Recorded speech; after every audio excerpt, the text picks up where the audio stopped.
apartamento com terraço aqui no bairro Santana, tá?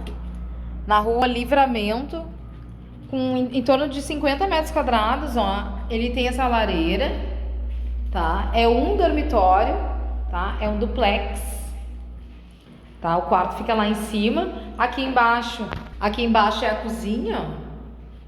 Bem interessante. Ficam esses armários, tá? Olha aqui a sala, né? Outro ângulo. Tá? Então aquele pátio é privativo. Ó, pátio privativo, né? Com uma área de serviço ali. A elétrica dele foi toda feita, tá? Agora a gente vai subir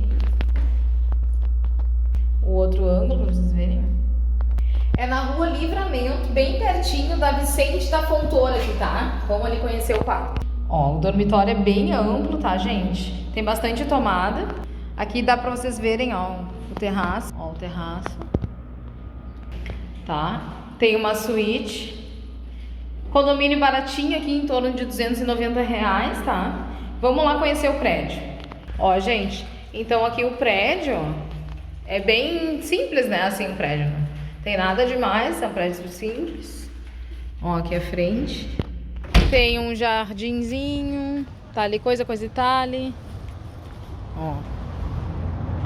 Ó, gente, que linda a árvore, ó. É próximo do Zafre da Ipiranga e da Vicente da Fontoura aqui a 200 metros, tá? Barbadinha da Rainha. Ó, gente, Ipiranga é ali, tá? Pra lá é a Vicente da Fontoura, na Livramento. Bem interessante o prédio, ó. Top, top, top.